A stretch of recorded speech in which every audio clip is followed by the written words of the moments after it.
Bom dia, estamos aqui para o nosso último dia do evento de ensino. Eu sou Maria Marta, estou numa situação hospitalar, por isso essa apresentação. É um evento que tem encantado a todo mundo, pessoas com grande experiência, um momento de grande agrado.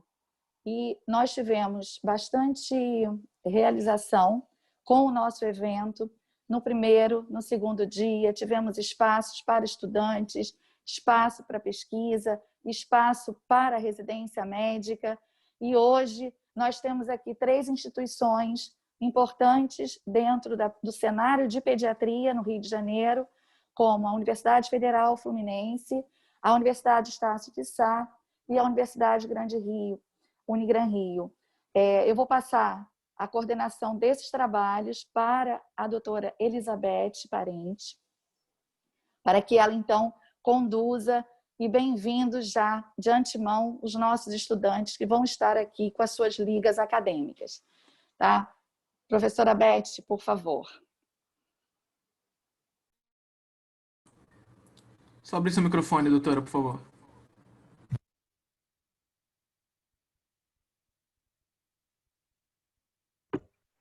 Desculpem. Bom dia a todos. Obrigada, Maria Marta. Um prazer imenso estar aqui com vocês. Queria dizer para vocês que a nossa presidente, né, quando me convidou para esse cargo, né, de assumir o GT de Ligas, ela disse assim para mim: eu quero que a Soperj seja a segunda casa dos estudantes, né? E a gente tem trabalhado nessa linha e a gente tem percebido assim um retorno muito bacana, um protagonismo bem significativo. Já fizemos alguns trabalhos pelo GT de Ligas que foram um sucesso e eu espero realmente que todos estejam aproveitando. E além de dizer que é um prazer imenso estar aqui, porque a gente estava conversando o quanto de amor a gente bota nessa questão da graduação, né? Eu e Maria Marta, a gente estava falando exatamente isso, e eu sei que todas aqui também, Ana Flávia, Marta, Clarice, enfim, todos os colegas presentes têm essa coisa assim pulsátil, né? E além disso, eu tenho um grande desafio, que é manter o alto nível desse congresso, né? Nós tivemos palestras lindíssimas, começou com a professora Luciana dando uma aula maravilhosa de abertura, depois várias apresentações lindas de ícones da nossa pediatria e a participação dos alunos, que foi fantástica. Então, para essa manhã de sábado, a gente escolheu 3 temas que não foram por acaso, né? O primeiro tema, que vai ser a apresentação da UNESA, CITAR, né? Antiga João Shoa, foi um trabalho muito bacana que eles desenvolveram sobre AME, sobre o olhar da bioética. Então, a gente tem um eixo da bioética. O segundo trabalho é outro trabalho importantíssimo da Unigran Rio, que o Matheus vai apresentar, sobre as regras da ABNT, porque então a gente quer reforçar o eixo da pesquisa científica. E o terceiro trabalho é um trabalho do grupo da UF, coordenado pela professora Ana Flávia, que é um projeto de extensão que a gente reforça o eixo da cidadania, que é esse o profissional que a gente quer formar, né? Que tenha o conhecimento científico, que tenha o mais profundo conhecimento científico e tenha o contexto da humanidade, das humanidades, permeando todo esse processo. Então, eu acho que nós vamos ter uma manhã muito rica, porque os trabalhos estão realmente muito bonitos, muito emocionantes, vocês vão ver, e eu vou pedir que apresentem em 15 a 20 minutos no máximo, e aí a gente vai discutir cada trabalho ao final da apresentação, para a gente não se perder, né? Não ficarem perguntas vagas. Eu acho que, por exemplo, a professora Ana Flávia, a professora Marta fazendo comentários. Eu vou moderar o primeiro, a professora Marta vai moderar o segundo, que é da Unigran Rio, que ela é professora da Unigran Rio, e a professora Ana Flávia vai moderar o terceiro, que ela é professora da UF. Então, e ao final, depois disso, então a gente abre para perguntas e considerações finais, e eu acho que aí a gente consegue ficar dentro do horário direitinho, né, conforme a gente combinou, que é assim, uma intenção nossa. Então, só deixar aqui claro o prazer de estar aqui hoje fazendo isso. É um orgulho enorme para mim perceber esse protagonismo que a gente viu a cada momento dessa pandemia, né? Em todas as universidades, todo mundo correndo atrás do saber, correndo atrás de fazer coisas para que não se parasse. E isso não tem preço, né, gente? Isso paga qualquer dificuldade que a gente tenha, né, diante dessa situação. Então, eu gostaria só que a professora Marta falasse brevemente, a professora Ana Flávia, antes da Noeli iniciar o trabalho dela. Então, bom dia a todos. Reitero as palavras da Beth. É um prazer inenarrável estarmos aqui com os alunos, a esperança que a gente vê, o brilho nos olhos deles, a vontade de fazer a diferença, que nos encanta, nos estimula e faz nós nos darmos as mãos no momento tão difícil que atravessamos, na construção de caminhos de superação. Então, é muito prazeroso estar aqui. Agradeço o convite, super orgulhosa por ver a Liga de Pediatria da Unigran Rio aqui representada pelo Matheus e junto com colegas tão queridas que trabalham há muito tempo tentando construir uma pediatria de força, de brilho. Maria Marta, minha amiga de sempre, de graduação, de trabalhos, de estarmos juntas. É muito legal a gente viver essa trajetória. Então, muito obrigada pelo convite e por estarmos aqui. Que tenhamos um dia bastante produtivo. Com certeza. Muito obrigada. Ana Flávia. Bom dia a todos. Eu estou muito feliz de estar aqui hoje. Agradeço muito o convite da gente poder estar participando, poder estar mostrando um pouquinho que a nossa liga faz, dividir com vocês, né? E assim, vocês já falaram tudo. É muito importante mesmo que os alunos, os estudantes estejam presentes aqui. A gente fica muito orgulhoso deles, né? E eu achei assim, maravilhoso isso que você falou, Beth, da Soperj ser a segunda casa deles, né? Deles estarem muito próximos da gente, assim. Então é isso. Boa sorte a todos. As apresentações estão belíssimas. Eu tenho certeza que vai ser muito show, vocês vão gostar muito, vocês vão aproveitar muito o dia hoje. Então eu passo para a Noeli, que vai iniciar apresentando o trabalho sobre AME. Está com você, Noeli. Desculpa. Olá, bom dia. Primeiramente, agradeço pela oportunidade de estar participando dessa discussão. Acho que vai ser muito proveitoso. Obrigada, Beth, por ter me convidado. Eu vou começar aqui a compartilhar a tela para botar o slide.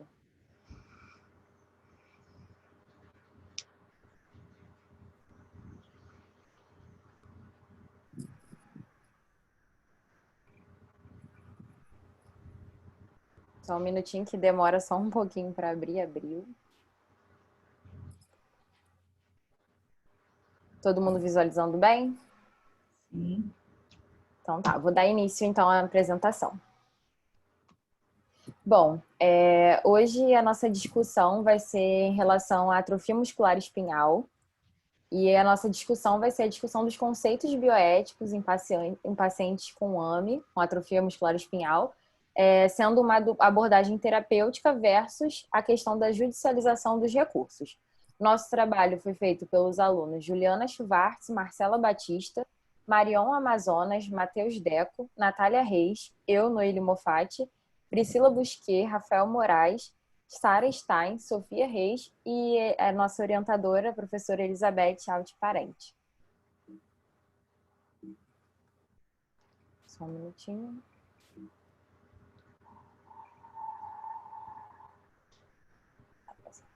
Bom, as atrofias musculares espinhais, que são chamadas de AME, elas são um grupo diverso de desordens genéticas que afetam o neurônio motor espinhal. E elas são caracterizadas pela degeneração dos neurônios motores na medula espinhal e tronco encefálico. Em relação à prevalência, ela comete 1 a cada 10 a 11 mil recém-nascidos. Ela possui uma elevada mortalidade nos 2 primeiros anos de vida e no Brasil a incidência é de 250 a 300 novos casos por ano, com um total de 3.800 casos diagnosticados atualmente. A AME ela é caracterizada clinicamente por fraqueza muscular, atrofia e, em casos mais graves, ela pode cursar com paralisia, insuficiência respiratória e morte prematura. É claro que hoje a tecnologia, a medicina avançou e muitas crianças conseguem ter uma qualidade de vida muito boa, elas a maioria não evoluem para paralisia, insuficiência respiratória e morte. Existem vários tratamentos que conduzem um melhor prognóstico dessa doença. Bom, em relação à classificação da AME, ela é classificada quanto à função motora adquirida em AME tipo 1, tipo 2, tipo 3 e tipo 4. A AME tipo 1 ela é caracterizada por pacientes que não sentam, mas alguns pacientes com AME tipo 2 que perderam essa habilidade acabam também tendo esse quadro de não conseguir se movimentar, né? Só ficar sentado. Já a AME tipo 2 são os pacientes que sentam, e existe também o exame tipo 3, que acabaram perdendo essa habilidade de caminhar e ficaram somente sentados. E o AME tipo 3 e tipo 4 são os pacientes que andam. Bom, a nossa pesquisa ela se propõe a discutir não apenas os aspectos bioéticos do tratamento da AME, como de altíssimo custo, como também as dificuldades de acesso aos tratamentos complementares. Nessa imagem, ela reflete justamente essa questão que é a integralidade do cuidado da AME, que eu vou falar mais adiante, mas só pincelando, a AME ela precisa estar com todas as linhas de cuidado alinhadas para o paciente ter o melhor prognóstico. Então, é importante ter o tratamento não farmacológico junto com o tratamento farmacológico para o melhor prognóstico. Bom, os objetivos do nosso trabalho, o objetivo geral é discutir os dilemas bioéticos do tratamento da AME no Brasil, e os específicos são descrever as principais características da AME e a importância do tratamento de suporte, e também discutir os princípios da bioética e suas relações com a AME. Bom, em relação aos materiais e métodos, nosso estudo, ele trata-se de um estudo descritivo, qualitativo, com desenho de relato de caso, e nós tivemos acesso a um prontuário de uma paciente com atrofia muscular espinhal lá do Hospital Universitário Pedro Ernesto, no setor de neuropediatria. A nossa busca de artigos indexados em bases de dados, nós utilizamos os seguintes descritores: atrofia muscular espinhal infantil, atrofia muscular espinhal e bioética, e somente o descritor bioética. E os critérios de inclusão dos artigos foram estar publicado no idioma português e inglês, estar disponível na íntegra na base de dados, na modalidade de artigo científico, incluindo revisões sistemáticas e relatos de caso, e também ter sido publicado no período entre 2010 e 2020. Bom, agora eu vou ler o caso clínico. LKC, 3 anos e 2 meses, sexo feminino, natural e residente no Rio de Janeiro, é acompanhada no Hospital Universitário Pedro Ernesto desde os 12 meses. Foi admitida devido a relato dos pais de que 3 meses antes, a paciente não estava se desenvolvendo conforme outras crianças e não conseguia se manter ereta sem apoio. Histórico relatado de desenvolvimento neuropsicomotor normal até o início do quadro. A admissão notou-se hipotonia muscular, reflexos profundos ausentes e miofasciculações em membros inferiores, ambos bilaterais. Não havia alteração na dosagem de enzimas musculares e a eletroneuromiografia indicou caráter neurogênico.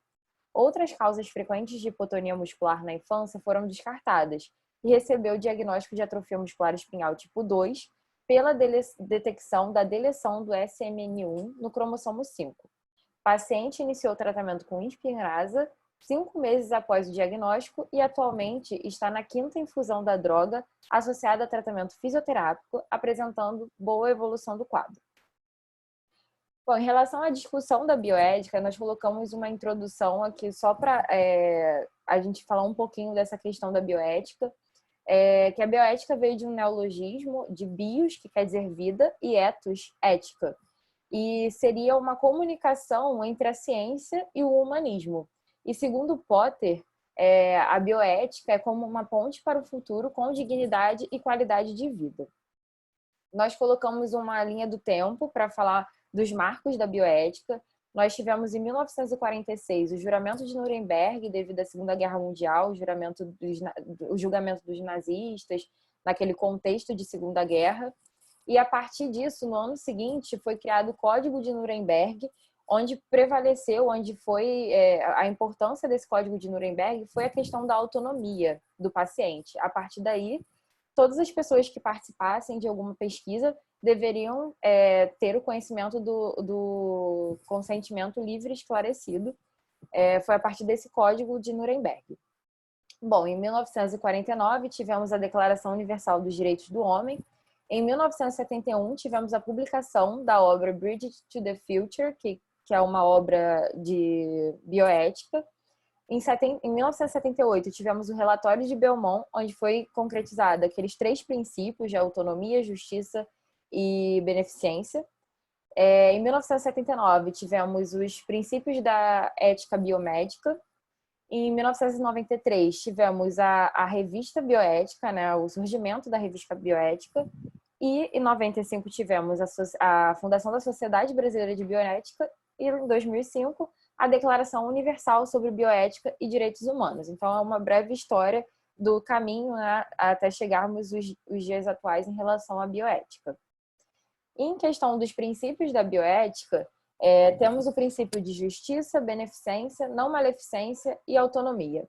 Hoje, nosso trabalho vai focar muito no princípio de justiça, que é aquele princípio que fala muito sobre equidade, que seria o princípio que os diferentes precisam ser tratados de formas diferentes para atingirem um objetivo de igualdade no final. Então, o nosso trabalho, ele fala muito a questão disso, porque como a AME é uma doença rara, que necessita de um altíssimo custo para o seu tratamento, acaba que o governo, as famílias, elas precisam demandar muito para que essas crianças elas tenham que elas estão asseguradas por direito, que é a saúde, que está na nossa Constituição, que é direito de todos.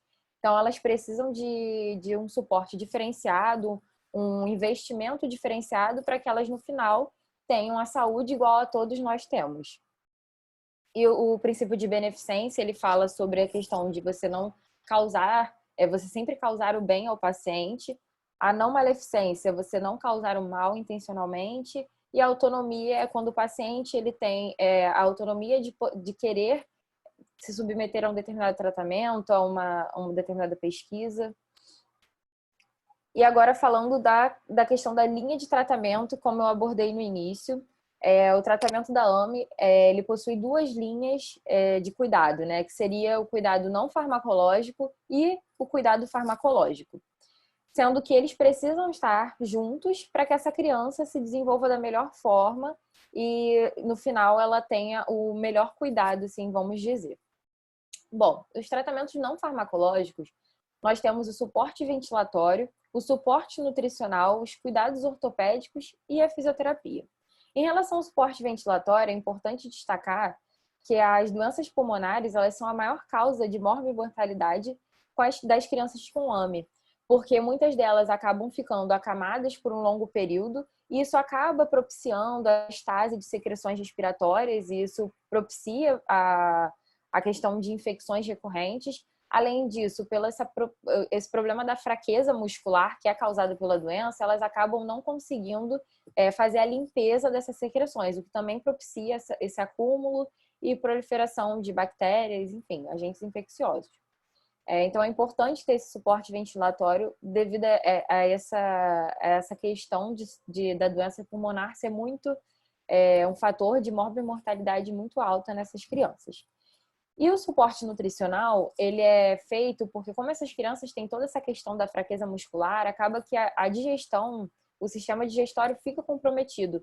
Então, muitas delas precisam de um suporte nutricional parenteral para que elas consigam se desenvolver sem a falta de nutrientes necessários para o desenvolvimento de qualquer criança.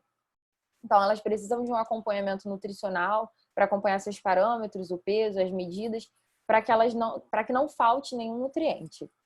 Em relação aos cuidados ortopédicos, sabemos que como muitas dessas crianças ficam numa mesma posição, ou acamadas ou sentadas, elas acabam propiciando a formação de uma escoliose, enfim, dor também por ficar no mesmo tempo, por muito tempo na mesma posição.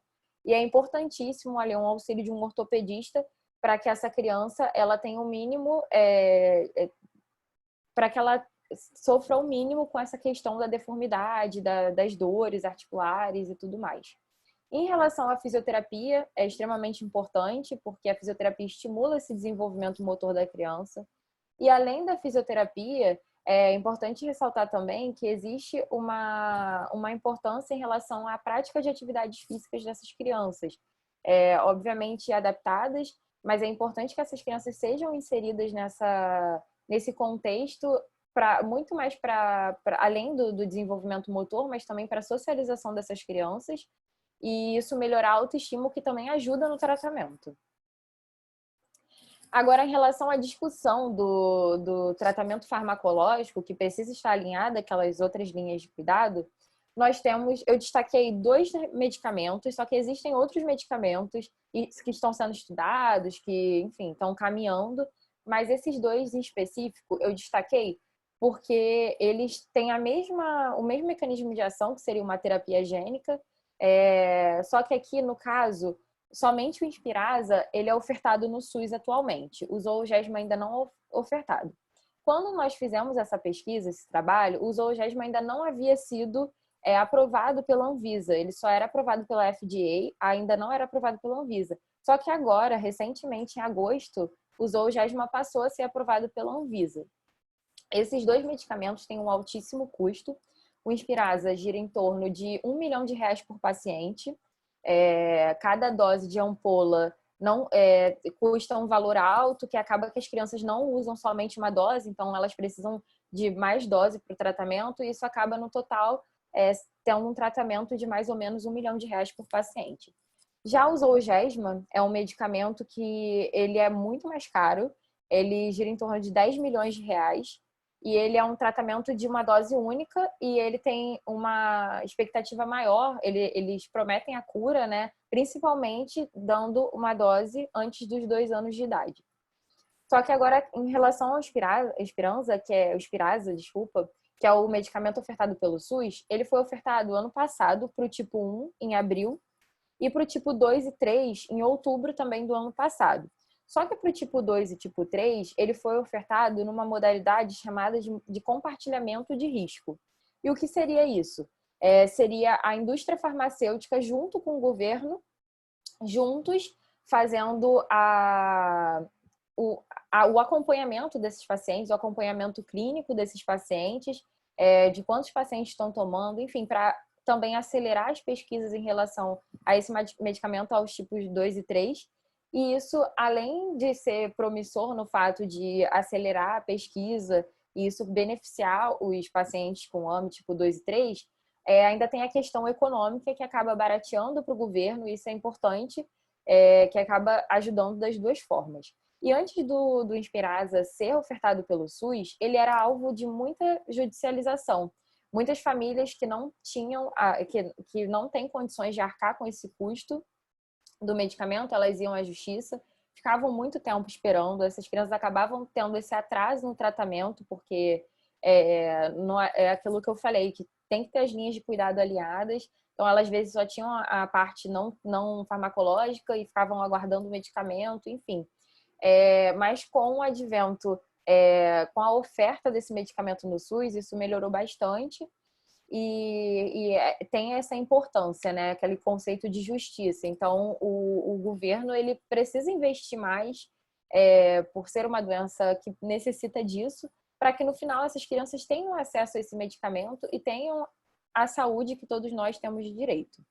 Já o Zolgensma, por ele ser um medicamento de altíssimo custo, ele ainda não é ofertado pelo SUS, mas existe uma corrente na internet, nas redes sociais, que hoje em dia está muito fomentada nessa questão toda das redes sociais, e muitas famílias utilizam esse meio, essa ferramenta, para conseguir fazer vaquinhas online, né, juntar dinheiro, para conseguir arcar com esse medicamento que promete uma cura, um aumento de sobrevida, um melhor prognóstico para essa doença, que é o Zolgensma.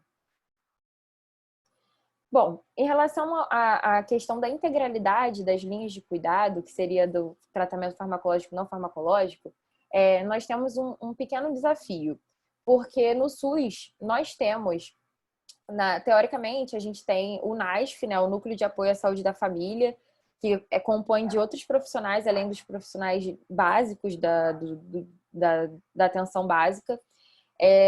Só que a questão do SUS, assim, óbvio que existe, só que muitas vezes falta profissional nas unidades para atender a demanda das crianças que necessitam desse apoio nutricional, fisioterápico. Muitas vezes falta equipamento, enfim, muitas famílias acabam ficando desamparadas. E a integralidade é um dos princípios do SUS, que temos, além da integralidade, a universalidade, a equidade e a igualdade. Então, acaba que existe um desafio do SUS para conseguir integrar mesmo essas linhas de cuidado, e as crianças que não possuem condições, a família que não possui condição financeira de arcar com os custos da fisioterapia, dos outros tratamentos, elas têm direito de terem esses tratamentos ofertados pelo SUS. Então, existe um desafio muito grande em relação a essa questão. Bom, então, concluindo o nosso trabalho, os avanços tecnológicos no tratamento da AME, associado à terapia de suporte, eles promovem um melhor prognóstico, uma melhor qualidade de vida para os pacientes com essa doença. E os alicerces dessa assistência aos portadores de AME são a integralidade do cuidado, que nós discutimos, a longitudinalidade, esse paciente vai ser acompanhado aí por muito tempo, e os princípios bioéticos, principalmente o de justiça, com essa questão toda da equidade, e que é importantíssimo. E para finalizar, nós colocamos uma frase do Boaventura Santos, que diz que temos o direito a ser iguais sempre que a diferença nos inferioriza. E temos o direito a ser diferentes sempre que a igualdade nos descaracteriza. Então, fala muito dessa questão da equidade que nós discutimos aqui. Essas são as nossas referências. Eu agradeço novamente a participação. Eu elaborei um pôster que eu vou compartilhar com vocês também.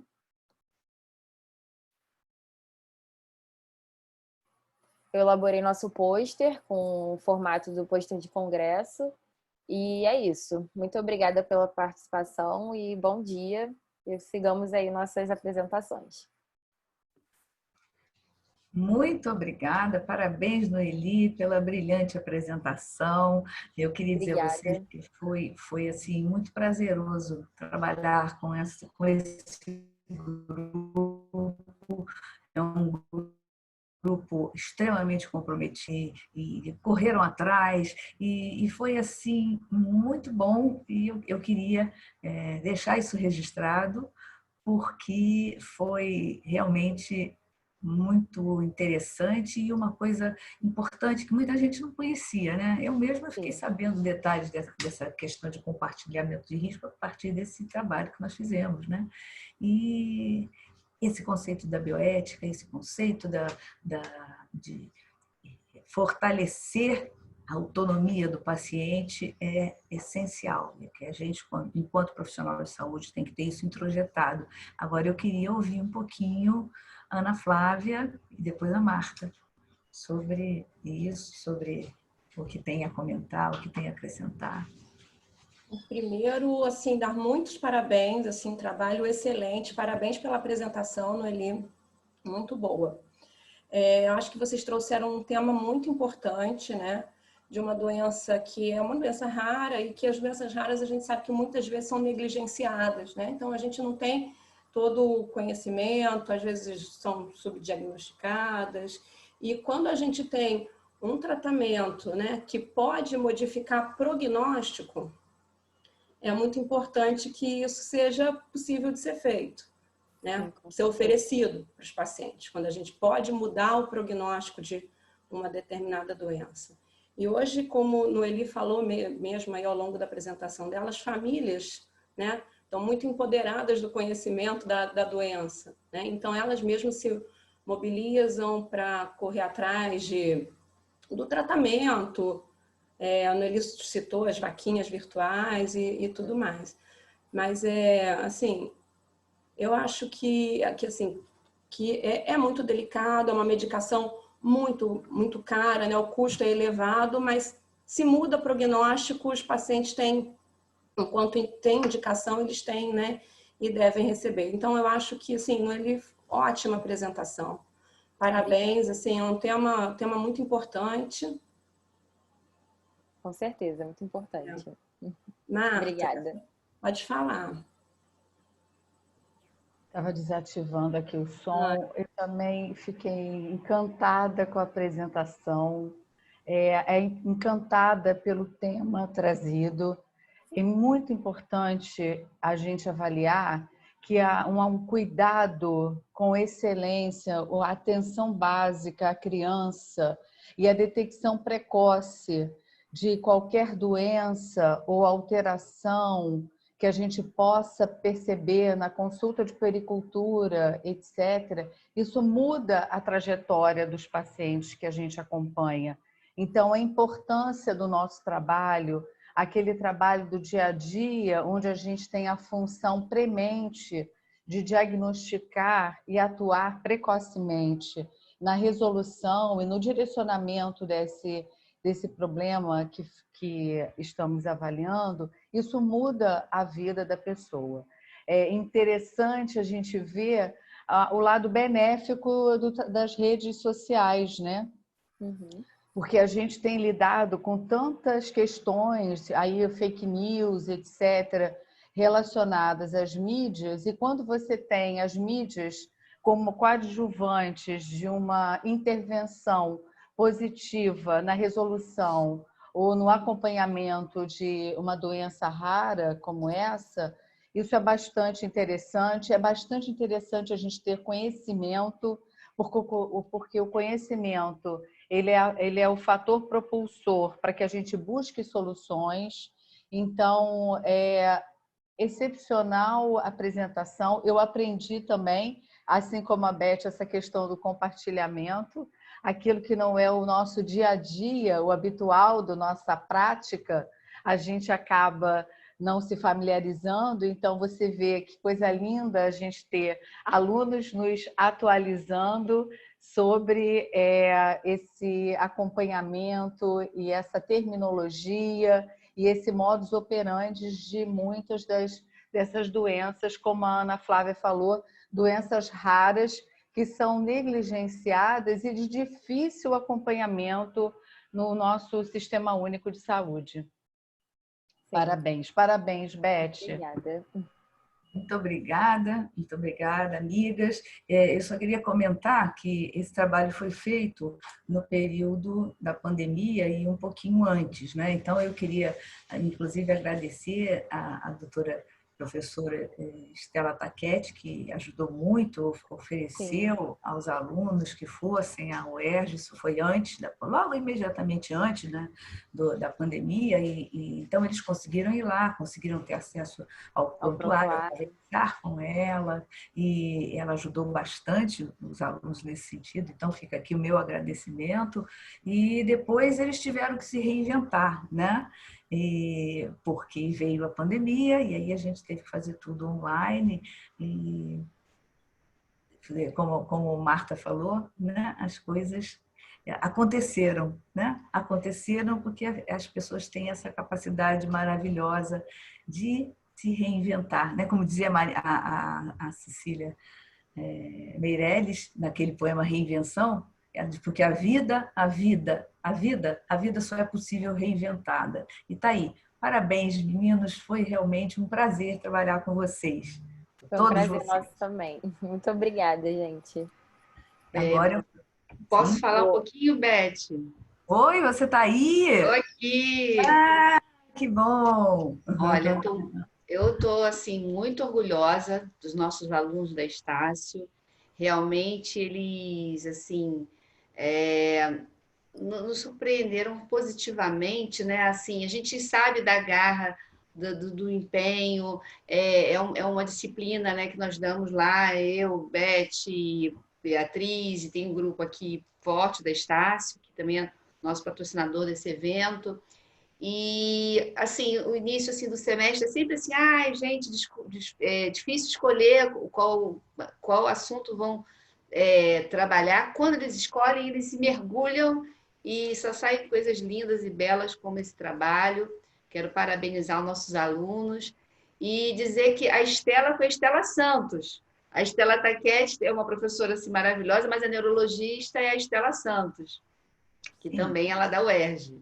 Ah, Sim, não foi a doutora Estela. A Estela Taquete é a mais com educação, enfim. sim, é porque eles me passaram isso, não foi?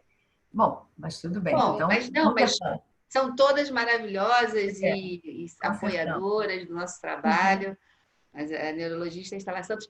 E parabéns, meninos, estou muito feliz com o trabalho de vocês. Muito obrigada. Vou interromper aqui o compartilhamento. Ok, muito obrigada. Agora nós vamos passar a palavra ao Matheus, que vai fazer a apresentação sobre as regras da ABNT e a moderação da professora Marta. Tá? A professora Marta assume agora o controle. Olá, bom dia. Meu nome é Matheus Fortunato. Eu gostaria primeiramente de agradecer a oportunidade, o convite da doutora Elizabeth, tanto para mim, tanto para minha liga. Todos gostaríamos de agradecer. Eu vou começar a projetar minha tela aqui.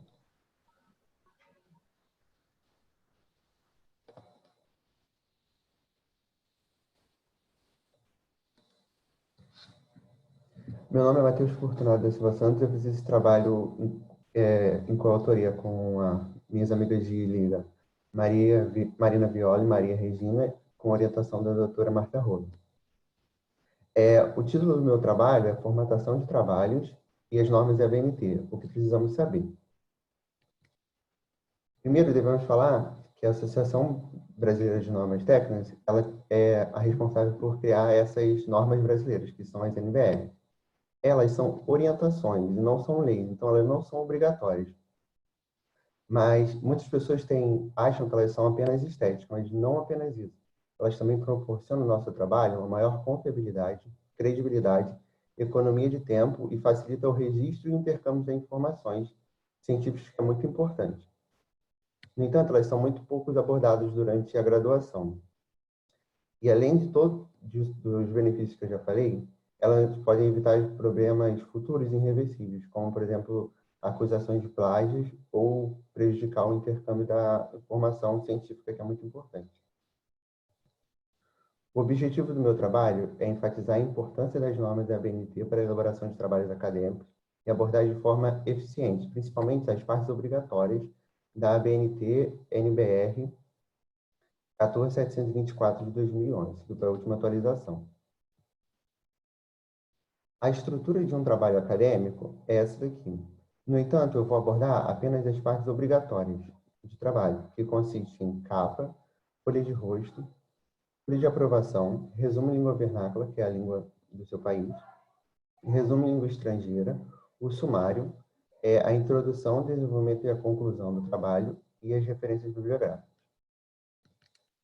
Eu vou começar pelas regras gerais do trabalho. Todo trabalho deve ser escrito em texto em cor preta. As imagens são as únicas que podem ser coloridas caso o autor deseje. Ele deve ser impresso em folha A4, branca ou reciclada. O tamanho da fonte deve ser 12 para o texto, em geral. As fontes, a ABNT ela não restringe uma única, mas normalmente são utilizadas a Arial e a Times New Roman. O espaçamento entre linhas, que seria esse espaçamento aqui, ele deve ser de 1,5. E as margens para todo o trabalho, tanto a superior quanto a esquerda, deve ser de 3 centímetros, e a margem inferior e a direita deve ser de 2 centímetros. E para a primeira linha do parágrafo, deve-se dar um recuo de 1,25 centímetros. Eu vou começar pelo primeiro elemento obrigatório, que é a capa, e ele faz parte da parte externa do trabalho. A capa ela deve conter nome da instituição, nome do autor, título do trabalho e subtítulo, se o trabalho tiver. Deve ser colocada também a cidade e o ano de publicação desse trabalho.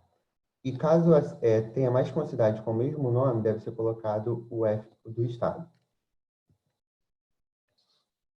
A folha de rosto, ela vem logo após a capa, e ela deve conter o nome do autor, o título do trabalho e o subtítulo também, se houver.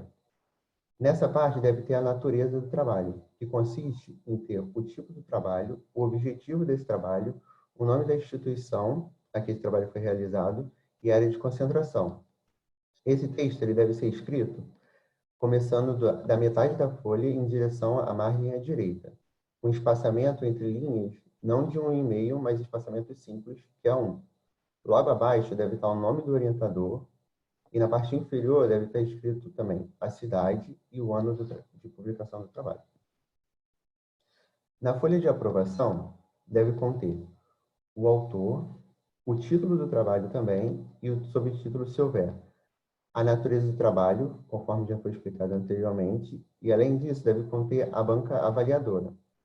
Na parte da banca avaliadora deve ter um espaço para os professores avaliadores assinarem após a apresentação do trabalho, e deve conter, abaixo dessa linha, o nome, a titulação do professor e a instituição a qual ele faz parte. E na parte inferior da folha deve conter a data de aprovação.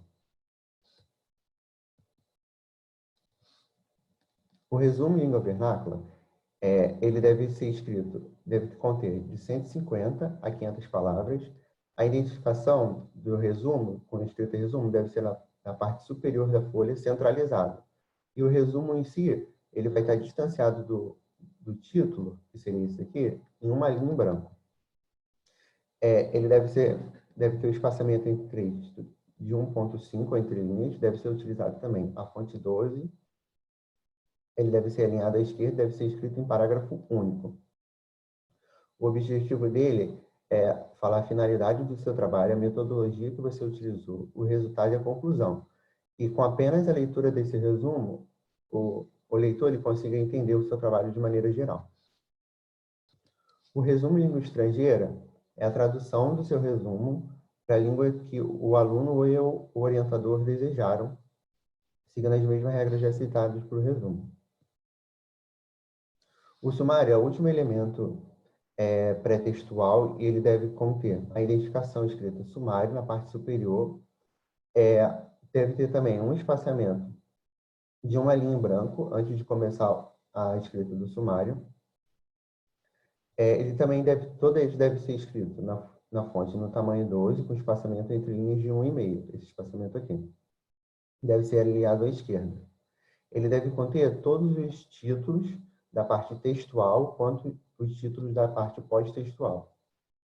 E eles devem aparecer na ordem que aparece no texto e da mesma forma escrita que aparece durante o texto.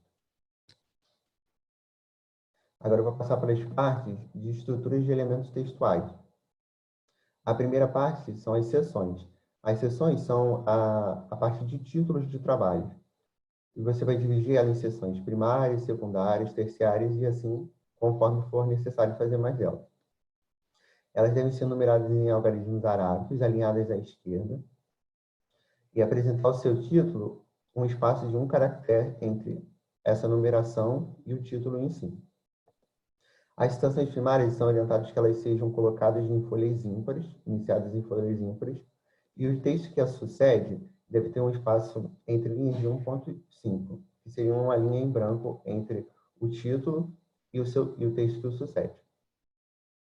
As seções secundárias e as subsequentes, como as terciárias, quaternárias e quinternárias, dependendo da necessidade, elas devem ter esse espaçamento livre de uma linha em branco, tanto do texto que a antecede quanto do texto que a sucede. A pessoa que está escrevendo ela pode usar diferentes formas de diferenciar essas titulações de seções, como, por exemplo, utilizar negrito, itálico ou título sublinhado. Normalmente, se usa para as seções primárias o título escrito todo em caixa alta, todas as letras maiúsculas em negrito. Nas seções secundárias, normalmente, não se utiliza a caixa alta, apenas a primeira letra maiúscula e as demais minúsculas. Na opção negrito também, e as seções terciárias, elas são escritas sem o negrito e apenas com a primeira letra maiúscula e as demais em minúsculas. Os elementos pré- e pós-textuais e seu título não devem ser alinhados à esquerda, mas sim centralizados, como já foi abordado. E eles não contêm numeração. Exceto no caso da folha de aprovação, a de dedicatórias e o epígrafe, eles não recebem nenhum título nem numeração. Eles não recebem, não são denominados com os seus nomes na parte superior da folha. A paginação é outro elemento também muito importante, porque as folhas pré-textuais, elas são contadas, mas elas não são numeradas, elas não recebem a numeração na parte superior da folha. A numeração só vai aparecer a partir da primeira folha textual e está localizada no canto superior direito da folha, com a margem de 2 centímetros da borda, tanto superior quanto da borda à direita. Deve ser utilizada a mesma fonte do texto, no entanto, o tamanho deve ser utilizado o mesmo da legenda, que normalmente é o tamanho 10, que deve ser menor que o texto. E fica basicamente assim. Você vai ter as suas margens superior e à esquerda de 3 centímetros, como já foi falado, a inferior e à direita de 2 centímetros. A paginação ela deve vir no canto superior direito a 2 centímetros da borda à direita e a 2 centímetros da borda superior. As seções primárias vêm numeradas conforme elas aparecem na seção, um espaço de caractere e o seu título, respectivamente. Deve ser dado o espaço, como já foi falado, de uma linha em branco entre a seção primária e o título que a sucede, e a seção secundária, terciária e as demais, quaternária ou quinternária, deve ser dado um espaço entre linhas em branco, tanto do texto que antecede, tanto do texto que a sucede. Para o parágrafo, como já foi falado também, deve ser dado o espaço de 1,25 centímetros na primeira linha.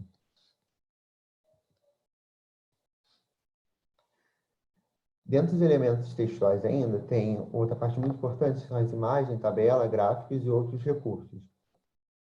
Eles devem ser identificados, sua identificação deve vir na parte superior, com a palavra que designa, como, por exemplo, figuras, logo em seguida, o número da imagem ou da tabela, conforme a ordem eles aparecem no texto, que aqui no caso é o 1, seguido de um travessão e do título dessa imagem. Na parte inferior da imagem, você vai colocar a fonte de onde você tirou essa imagem. Caso for uma imagem sua, você bota de própria autoria, ou imagem própria. Você também pode lançar mão de legendas, notas e outras informações que sejam necessárias para entender essa imagem. Essas informações elas devem ser escritas em letra menor do que a do texto. Normalmente utiliza-se o tamanho 10. E o espaço entre linhas deve ser utilizado o espaço simples, que é o espaço 1. Todas as ilustrações que você usa no seu texto, elas devem ser citadas durante o texto e devem estar o mais próximo possível do texto onde foi citado. Citações indiretas. As citações indiretas devem conter sempre o sobrenome do autor. Se o sobrenome do autor tiver entre parênteses, todas as letras do sobrenome do autor devem ser escritas em letra maiúscula. Caso não esteja entre parênteses, você pode usar a escrita normal, que seria só a primeira letra do nome em maiúsculo, como aqui no caso. O ano de publicação, sempre dentro de parênteses. E a página de consulta é opcional do escritor. A pessoa que decide, que está produzindo o trabalho, que decide se ela vai colocar ou não. No caso aqui, foi colocado. É opcional. E ela segue a mesma escrita do corpo do texto, como já foi citado anteriormente. As citações diretas, elas também seguem o mesmo padrão em relação ao sobrenome do autor. No entanto, elas também necessitam do ano de publicação daquele trabalho que foi consultado. Aqui é obrigatório você colocar a página de consulta dessa citação. E essa citação ela deve estar entre aspas duplas. Se for uma citação da citação, essa citação da citação ela deve ser colocada em aspas simples. A estrutura de escrita segue a mesma do corpo de texto. Já no caso das citações diretas, com mais de 3 linhas, segue a mesma nomenclatura da parte do autor. No entanto, o ano de publicação também deve vir entre parênteses e a página de consulta também é obrigatória. Mas não se deve colocar essa citação entre aspas dupla. O que vai diferenciar ela é que ela vai ser escrita na fonte, a mesma fonte do texto, no entanto, em tamanho menor. Normalmente se utiliza também o 10 como para paginação e como para figuras e imagens. O espaçamento entre linhas também não é um e-mail, é o espaçamento simples. Essa citação ela deve ter um recuo de destaque de 4 centímetros em relação à margem à esquerda. Por último, não menos importante, são as referências do trabalho que você utilizou. A palavra referência, para identificar, ela deve ser escrita na parte superior da folha, centralizado, e o espaçamento entre ela e a primeira citação de 1,5. Todas as citações ela devem ser escritas no tamanho 12, conforme o texto. No entanto, é utilizado o espaçamento simples entre linhas. E entre uma e outra citação, deve-se dar um espaço de uma linha em branco. Não teria como eu falar de todos os tipos de citações aqui, porque são vários e vai depender muito do material a qual foi consultado para fazer a pesquisa. E teríamos que ver, demoraria muito tempo aqui. E a NBR, que é responsável por a parte de referências, é 6023. Mas uma coisa que eu queria muito abordar aqui é que as pessoas têm o costume de acabar, como ela é a última parte do texto, as pessoas deixam para fazer ela no final. E quando você deixa para fazer ela no final, você pode acabar esquecendo alguma referência sua e isso poder até gerar uma acusação de plágio, porque você não citou aquele trabalho que você consultou nas suas referências.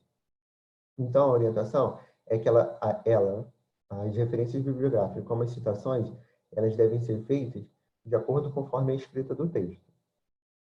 Atualmente, os editores de texto, como o Word, também temos programas específicos para isso, e também temos alguns sites que você vai colocar a sua fonte de consulta, por exemplo, o artigo, e eles vão colocar em caixas para você preencher quais são esses elementos necessários para você, a elaboração das referências.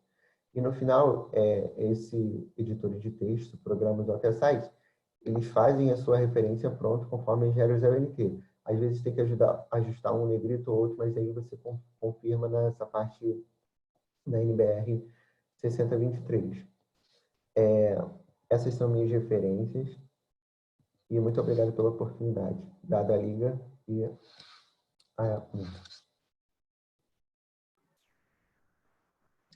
a Matheus, muito boa a sua apresentação, muito importante. É tão bonito ver isso, né, gente? Alunos da graduação com essa preocupação em fazer todo um estudo de como apresentar os seus trabalhos. Então, eu queria ressaltar, primeiro, o desejo deles de fazerem pesquisa. A gente vê isso em todas as universidades, e as minhas colegas aqui também vivenciam isso, o desejo que eles têm de se debruçarem sobre pesquisa, como fazer todo esse processo. Isso é extremamente interessante porque melhora o conteúdo teórico, isso optimiza a questão da busca de uma melhor terapia, de um melhor conhecimento, então acaba fazendo com que o conteúdo teórico desses alunos fique mais robusto. A gente tenha na nossa formação médicos com conteúdo teórico mais robusto, como falei. Muito interessante essa questão do protagonismo, de buscar temas a serem pesquisados e aliar a vivência, a vivência da prática médica ao interesse do aprofundamento sobre algum tema que o aluno percebeu que despertou mais interesse. Então, a gente propicia a formação de médicos e não técnicos em medicina, médicos que têm essa visão da pesquisa, de busca, de entendimento, de melhoria da sua prestação de serviço. Além de tudo, a gente tendo na pesquisa e no aprimoramento do conhecimento uma oportunidade de melhoria da sociedade. Então, o conhecimento saindo da universidade e tendo uma função de melhoria social, que, em última análise, também faz parte do nosso trabalho. Então, e muito importante a gente saber como a gente apresenta e como a gente se comporta na elaboração da pesquisa. Então, eu tenho um prazer enorme. O tema, muitas vezes, pode parecer um pouco árido, porque ele é cheio de normas, de especificações, mas ele nos direciona para a apresentação de um trabalho de qualidade que poderá ser utilizado por outras pessoas na elaboração dos seus trabalhos. Então, a gente fica assim, muito engrandecido de ver nossos alunos tão ávidos por esse processo. E durante essa pandemia, nós os tivemos como recurso de auxílio, porque eu, muitas vezes, particularmente, necessitei da ajuda deles até no momento das aulas, etc. Eles estão mais familiarizados com essa questão da tecnologia, etc. Então, a gente aliar saberes, nós todos saímos mais enriquecidos de conhecimento. Parabéns, Matheus, parabéns para a Liga de Pediatria da Unigran Rio, que é sempre muito ativa, muito interessada em fazer a diferença, em estar presente e ter na sua PERJ, como a Beth falou, e é uma proposta da Kátia, a sua segunda casa. Eu sinto que eles se sentem acolhidos e à vontade nessa interação. A Beth, uma querida, que eles sempre elogiam muito pelo acolhimento, pelo empenho, pelo incentivo à melhoria. Então, é com muita honra que a gente está aqui fazendo parte com colegas de um nível tão grande. Muito obrigada, gente. Agora eu queria ouvir vocês. Ana Flávia, fica à vontade. Olha, Matheus, parabéns, viu? Porque você desenvolveu um tema que é difícil da gente, né, falar, não é fácil, mas é importantíssimo, porque se a gente não conhecer, né, toda essa padronização, na hora que a gente for... o conhecimento que a gente, né, adquire na pesquisa, nos trabalhos, na hora que a gente for escrever para documentar, né, e virar um produto, que é o artigo científico, trabalho de conclusão, se a gente não conhece, né, não consegue realizar. Então, assim, é um tema importantíssimo, apesar de ser um assunto árido, difícil, que todo mundo tenta, assim, né?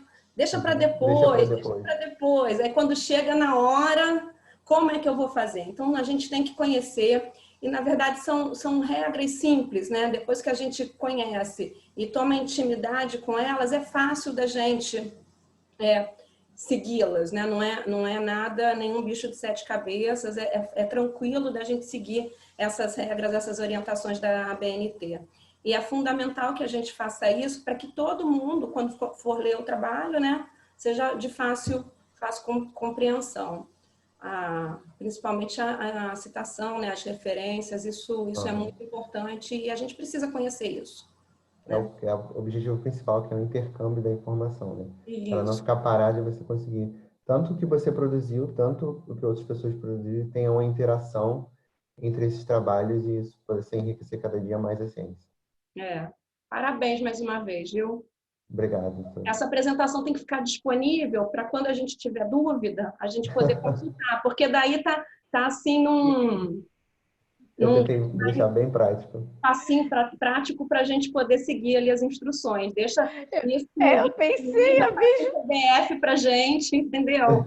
Não é, Marta? Eu pensei a mesma coisa, Ana Flávia. Eu falei, acho que isso tem que ser divulgado para todas as ligas como um facilitador da elaboração dos trabalhos. Achei sensacional. Eu pensei exatamente a mesma coisa. Vai ajudar muito. Faça isso, viu, Matheus? Tudo bem. Ô, Obrigada. Matheus, faz um videozinho e bota no YouTube, queridos. Deixa o tutorial lá no YouTube para todo mundo. Posso fazer um comentário, Beth? Claro, deve. Nel, tudo bom? Olha, parabéns, que apresentação bacana, é muito importante realmente, a gente sempre acha, né, que regra, rito, alguma coisa que é chato, que é desagradável, que engessa a gente, mas na verdade é para nos ajudar, para organizar, para a gente não esquecer, né, o que é fundamental no trabalho científico, então tem que ter mesmo. Que bom que você apresentou com esse nível de clareza. Queria só dividir com todo mundo uma dica que a minha orientadora do mestrado me deu, que eu acho oportuno, né, de dividir com vocês, em relação às referências, duas coisas. Uma, enquanto você está fazendo o seu trabalho, daí mesmo que você tenha a intenção de publicar em algum lugar que você coloque aqueles numerozinhos, né, no sobrescrito para fazer a referência da bibliografia, durante a escrita, você coloca entre parênteses o nome do autor, que é para você não se perder, porque às vezes você muda parágrafo de lugar e aí aquele um já deixou de ser um e você não sabe mais quem que era seu um, se ele virou dois, enfim. E sempre botar, enquanto você está fazendo, né, isso em destaque, passar aquele marcador amarelinho. Por quê? Porque depois, quando você vai checar suas referências, aquilo pula no seu olho, né?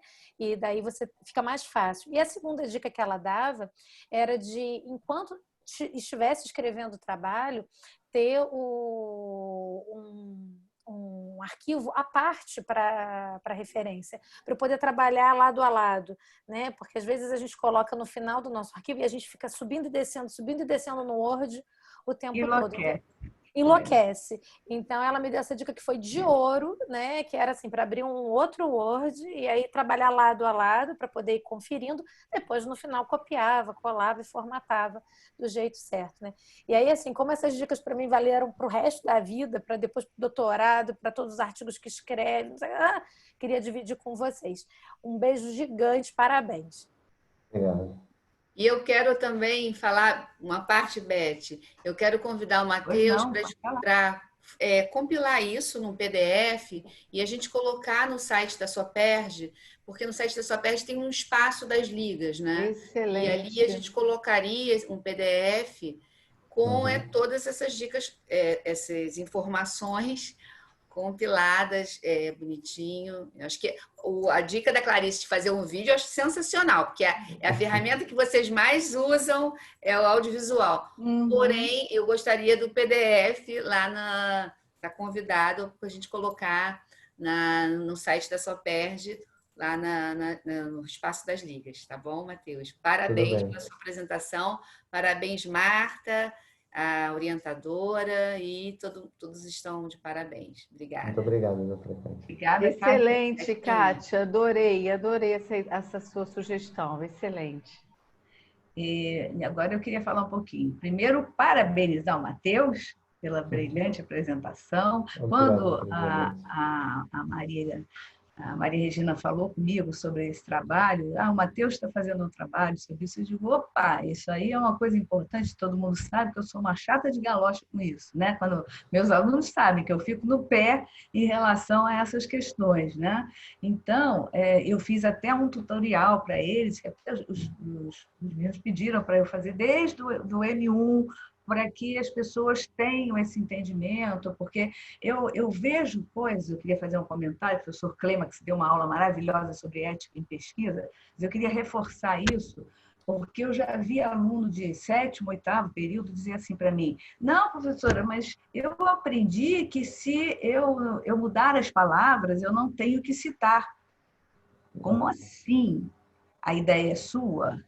Não é? Então, você tem que citar, senão você está cometendo plágio. E isto é passível de processo, né? Então, você não pode, em termos de ética, você não pode jamais citar a ideia de alguém e não colocar o nome do autor, né? Então, isso é muito importante, eu sempre falo isso, reforço, porque a gente vê muito acontecer, isso que Clarice falou, eu falo sempre com os alunos, eles pensam que é simples fazer uma referência, mas não é. Então, vamos fazer fichamento, vamos organizar as coisas antes, né, de terminar o trabalho. Vai quando isso é lá, eu já normalmente na disciplina eu digo assim, escolhe para organizar no final e vocês vão passando para ela, quer dizer, a gente fechar, amarrar direitinho para não acontecerem falhas, né? Que acontece muito, porque existem várias questões, assim, detalhes que mudam às vezes e que as pessoas confundem. É uma coisa que eu vejo muito, que eu gosto da filigrana, porque eu acho assim, as pessoas querem aprender o inglês, querem aprender outras línguas e conhecem profundamente, mas não conhecem profundamente a sua língua mãe, que é o português, né? Então, eu digo sempre, toda e qualquer palavra que não venha em português precisa estar em itálico. Então, eu vejo muitos alunos colocarem lá o et al sem ser em itálico, né? Botam o que é et al. Em latim quer dizer e colaboradores. A academia hoje aceita que você coloque ecol, ponto, que é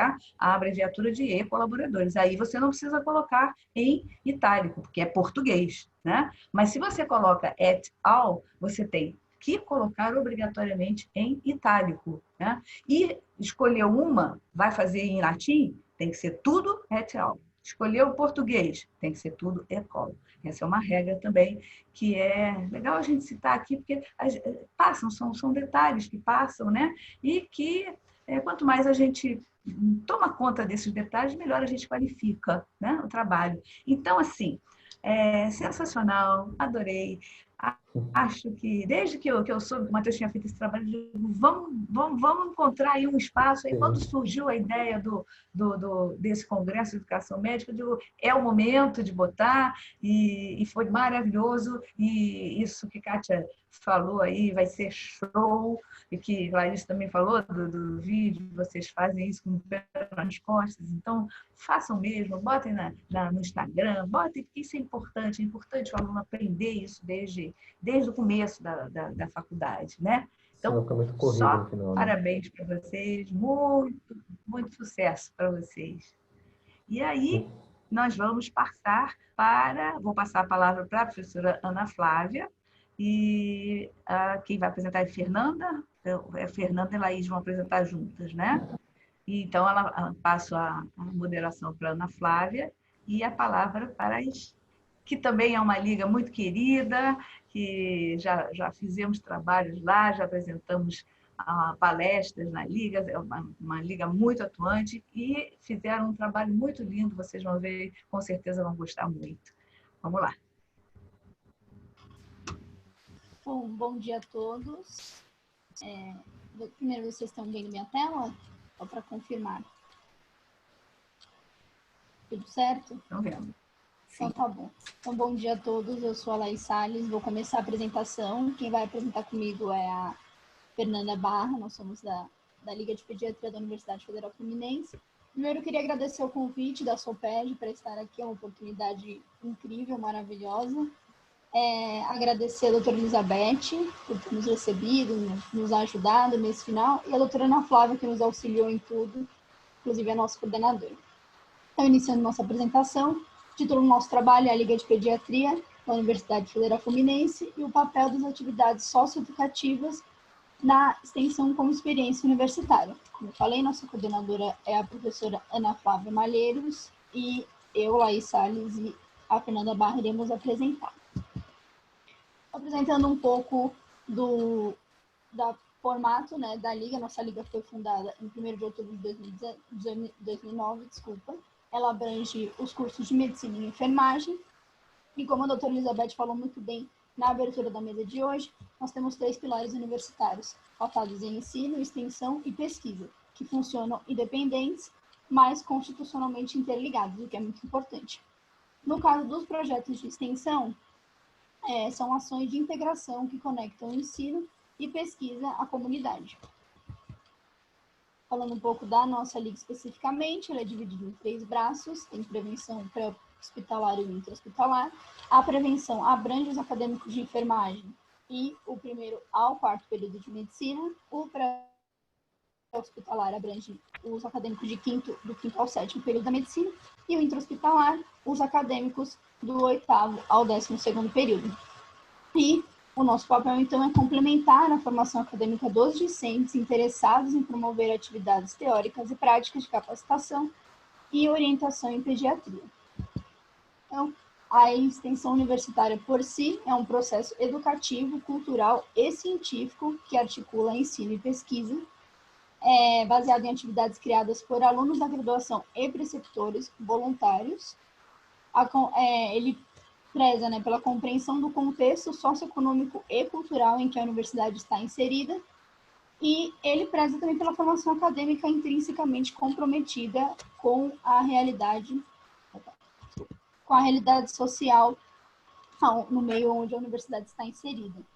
Acho que vale ressaltar que nesse período de pandemia, por exemplo, onde atividades práticas não eram possíveis, a nossa liga, por exemplo, buscou continuar essa extensão universitária através dos meios tecnológicos, através de cursos online, através de lives pelo Instagram, por exemplo, para atingir, de certa forma, a comunidade, e às vezes até além das fronteiras da própria cidade, das fronteiras territoriais, com posts informativos.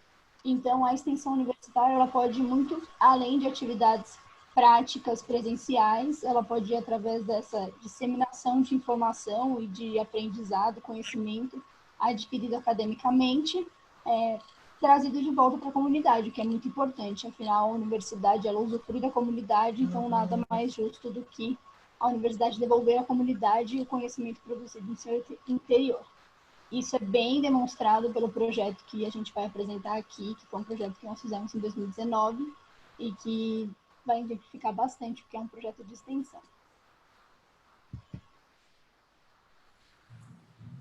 Então, bom dia a todos. Eu sou a Fernanda Barra, como a Laís já apresentou, e faço dos agradecimentos dela os meus também. E é um prazer muito grande a gente poder estar aqui e trazer um pouquinho desse projeto para vocês, que é um projeto de muito orgulho para a nossa liga, que é o projeto Criança Saudável é Mais Feliz. Esse projeto consiste em um conjunto de atividades socioeducativas de promoção em saúde, Ele foi realizado em outubro do ano passado, numa pré-escola chamada Castelo da Turma Miúda, em Niterói, aqui, E ele englobou 27 crianças de 3 a 6 anos, de ambos os gêneros. Esse projeto, ele teve como objetivo exatamente demonstrar qual que é a relevância da higiene pessoal e alimentar também, e da alimentação saudável para a nossa saúde, E também de verificar a importância dessas medidas socioeducativas no meio pediátrico, promovendo o acesso à informação em saúde. Por que a gente trouxe um projeto de extensão para um congresso de ensino? Foi justamente para mostrar como que eles se integram em benefício da comunidade, Assim, a gente pode passar os conhecimentos que a gente adquire formalmente na universidade para a população, devolver, como a Laís bem colocou. Nosso projeto ele foi dividido em 4 oficinas, com temáticas de higiene pessoal, alimentação, apresentação dos micróbios e higienização das mãos também. E a gente vai detalhar essas oficinas agora. A primeira das oficinas, que foi a oficina de higiene pessoal, nós exibimos esse videozinho para as crianças, chamado Lavar as Mãos Salva Vidas. Na verdade, é uma história em quadrinhos, e a gente pegou um vídeo no YouTube que tem essa história narrada, num canal chamado Bonecos da Lu, e exibimos para as crianças. Aqui à direita tem a foto delas assistindo ao filminho, e eu coloquei alguns trechos dessa história em quadrinhos em que são explicadas de forma bem lúdica alguns conceitos, né? Aqui eles falam que o que causa diarreia são vírus, bactérias, outros parasitas que entram no organismo através de alguma comida que não esteja saudável ou por meio das mãos sujas. Então, ele fala da importância, né, de lavar as mãos antes e depois de comer, de cozinhar muito bem os alimentos, de não aceitar alimentos de estranhos, de lavar muito bem as frutas antes de comê-las e também evitar tomar o refrigerante direto da latinha, né? Porque ali acumula sujeira, que também pode trazer malefícios para a nossa saúde. A oficina seguinte que fizemos foi de alimentação saudável. Nessa oficina nós fizemos uma pequena demonstração assim, da pirâmide alimentar para as crianças conhecerem, inclusive foi essa da direita que a gente apresentou, que é bem colorida, bem lúdica, chamando bastante atenção e assim elas conseguem entender a distribuição dos alimentos, né? Muito bonitinho, que elas ficam muito concentradas, elas ficaram muito concentradas, muito interessadas, fizeram perguntas. E na sequência a gente fez um trabalho nessa mesma oficina com recortes de jornaizinhos de mercados com alguns alimentos e nós pedimos para as crianças colocarem nesses pratinhos aí da foto da direita o que elas gostam de comer. Elas fizeram esse trabalho de colagem e depois da nossa apresentação nós pedimos para que elas fizessem um prato que elas entendessem como saudável com a nossa explicação, né? Aqui nós colocamos algumas imagens que foram apresentadas no dia de como construir esse prato saudável e como fazê-lo de uma forma divertida, né, que é bem atrativa para as crianças, essas comidas coloridas, posicionadas de forma lúdica. Então, se alimentar também se torna um ato prazeroso, né, e a gente tem que ensinar isso para as nossas crianças desde cedo. Depois, a oficina que nós fizemos foi a oficina de microscopia. Nós fizemos um microscópio de papelão, que é esse pretinho aqui mostrado na foto. Embaixo desse microscópio, nós colocamos um tablet. Então, a gente podia ir passando imagens de micro-organismos para mostrar para as crianças, né? E elas iam vendo pelo microscópio como se estivessem, de fato, fazendo a atividade científica. Aqui tem alguns micro-organismos que a gente mostrou, né? A salmonela, a ameba, o oxiurus, a giardia, o ascaris. Obviamente, a gente não ficou passando conceitos técnicos, né, para as crianças, porque elas nem iriam absorver isso, nem era nosso objetivo, mas era mais para despertar e libertar também essa curiosidade das crianças em relação a esses organismos que elas escutam tanto falar, né, mas que é um conceito muito, muito abstrato ainda para elas. E, por fim, a gente teve também a oficina de higienização das mãos. Nessa, nós fizemos uma atividade dinâmica com as crianças, a gente colocou uma venda nelas e colocou tinta guache na mãozinha e falamos que era sabonete líquido. Então, a gente pediu para as crianças lavarem as mãos como elas fariam se estivessem na pia, né?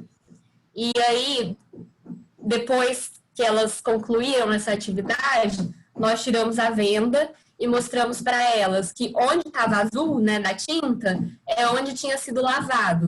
A parte que ficou limpa, na verdade, foi a parte onde o sabão não alcançou e, portanto, ainda tinha os micro-organismos ali. Então, a gente observa aqui nas fotos que algumas crianças fizeram direitinho, né, limparam até os punhos, outras esfregaram só as palminhas das mãos, então foi bem visual, assim, bem legal para elas entenderem.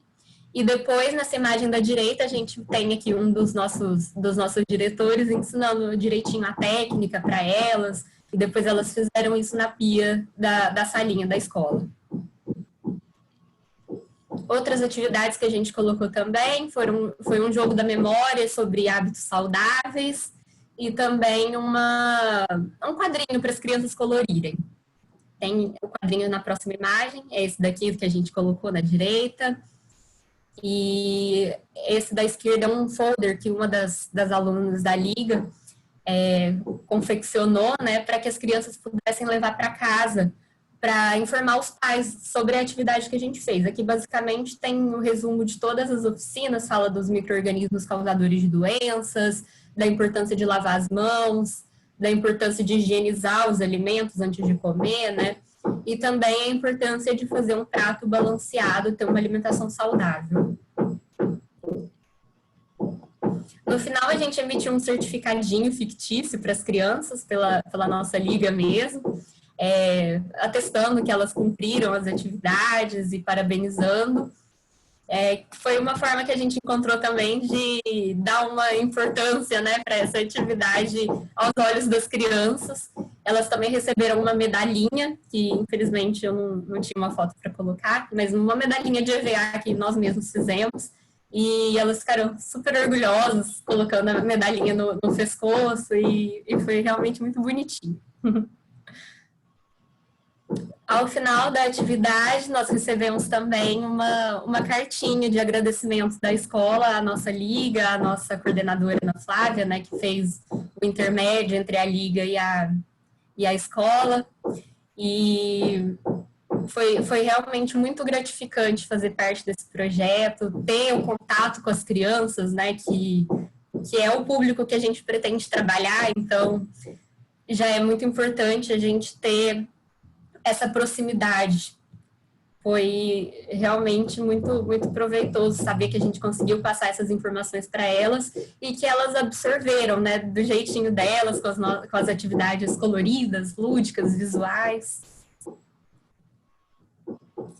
E, para finalizar, eu queria agradecer, né, primeiramente, à escola que nos recebeu, o Castelo da Turma Miúda, as diretoras Dilma Ribeiro e a coordenadora pedagógica Luciana Santos.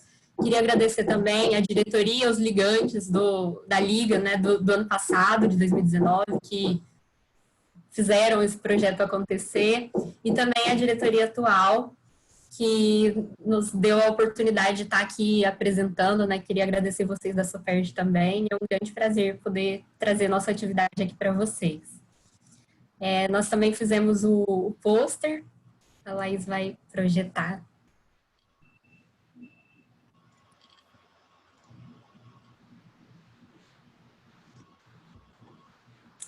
Nosso pôster traz basicamente essas informações que nós colocamos no PowerPoint, com mais imagens, né? E os resultados, que fala da interação das crianças, como eram crianças de 3 a 6 anos, a gente teve também uma interação mais heterogênea, né? Mas mesmo as crianças menorzinhas, de 3 anos, elas brincaram, fizeram perguntas, interagiram com a gente. Então, a gente acredita que realmente tenha tido um efeito positivo assim, no aprendizado e na mudança de hábitos dessas crianças. E obrigada novamente pela oportunidade da gente estar aqui.